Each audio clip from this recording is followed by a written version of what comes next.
Hi everyone, it's Nicole and I'm here with another layout that I got completed at the crop that I went to. This was way back in October.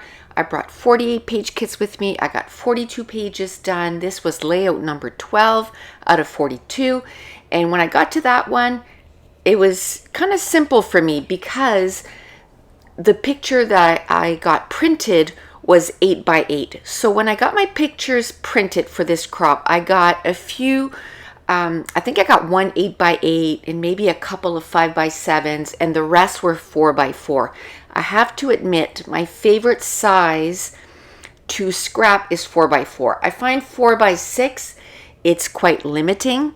And if you print your photos at 4 by 4, you still have pretty much everything that you took the picture of in the picture. But if you print them at 4 by 6 and then you try to, shrink it down or cut it down to 4 by 4, then you lose a bit of the photo. But in this case, I had an 8 by 8. Everything in this page kit was pinkish, so I matted the photo with pink. And of course, before I went, I did my journaling on some recipe cards, and then on some wax paper, I spelled out 33 of my titles, which helped so much. So for 33 pages, I had the journaling and the title done.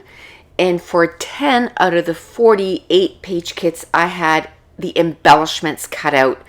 And that is something that I definitely want to do next time I go, is make sure that my digital prints are cut out when I put them, before I go on the weekend, because that made the process go so much faster. Like the first night, I got so many more pages done than I did on the Saturday. And when you think about it, the Saturday, I had the most time to get pages done. Another thing that was kind of fun was most of the pages I did was from this past summer. So 2021, or summer of 2021, I just sent all the pictures to be printed. And then when I was choosing pictures to go into my page kits, I was choosing pictures from what I got printed. So another thing that was great was I got pretty much our whole summer documented at this crop. And where I did the journaling for most of them and the titles, now when I go through these, I can just go to my 2021 album and just put them in and not worry about it. Those pages will be in albums. And if you've been following me for a while, I have this pile of shame of layouts, layered one on top of the other, that need to be journaled and put into albums. So the fact that all of these were journaled on, have the date on, and the title, they can go right into the albums and I don't have to think about them anymore. I have to say that I've kind of put a focus on journaling again. So I've been doing between 10 and 20 pages that I do the journaling on. And then the first thing that I do is I go find the album that they go in and I put them away. I have to say, I did move most of my albums downstairs. They used to be in my scrap room. So now it's a little bit more trouble, if you will, to put my pages away because the pages are downstairs. But what I do is I, kind of put them all together, bring them downstairs, and I take the albums out of, it's like a calyx that I bought, and I put it in my living room, and I don't even know how many albums are downstairs, but it's much easier because the albums are organized, and then I just take the layouts downstairs and I put the pages away. Another thing that I'm trying to do, the 12 pages that we did for the virtual crop, the next day I sat down and I think I journaled on 6 to 8 of them, and then I had a live with my patrons, which we did 3 pages, and then the next day I journaled on those. So I'm trying to journal on the pages that I do, right, and journal right on, on them right away. So that's helping, and so that I don't keep piling new layouts on that pile of shame.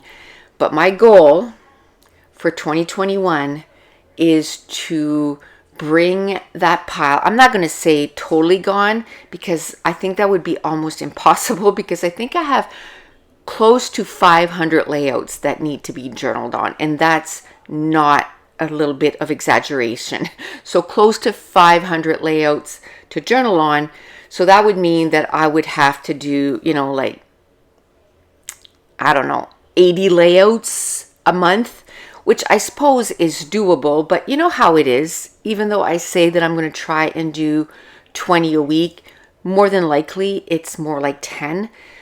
Although journaling is sort of like really important on pages, it's not my favorite thing to do. So I kind of force myself to do the journaling, but I don't want to just journal. Here we are at Mount Bailey.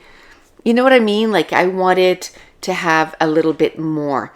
So this helps a lot when I go to crops, because I actually sat down and, I kind of said something about either a trip down, up or down, or, the time that it took us. So a little bit more information. And I'm doing December daily right now. And every day when I do the pages, I make sure that I do the journaling. If I put an area for journaling, I do the journaling for that day right away, so that when my December daily is done, I won't have to go back and journal on that, because that's just that's just insane. And the main reason that I don't do the journaling is because a lot of the layouts that I do while I'm doing a live, or I'm filming for a video. So it's always a crunch time. And like I said, I don't want to just put meaningless things on the journaling. I want it to be a little bit more depth to it. And as you can tell, I'm slowing it down here because I want to show you, I think the key to stay organized when you're away at a crop is, as soon as you're done your page, I would put everything back. I sort of to hit the reset button. You know what I mean? Like, I would just put everything back the way that it was, so that I could start again the next layout and not be in a total mess. But that's it. That's going to complete this layout. And if you're new to my channel, don't forget to hit subscribe if you're enjoying these videos. If you wouldn't mind giving me a thumbs up and leave me a comment down below. And I want to thank you so much for watching. Bye.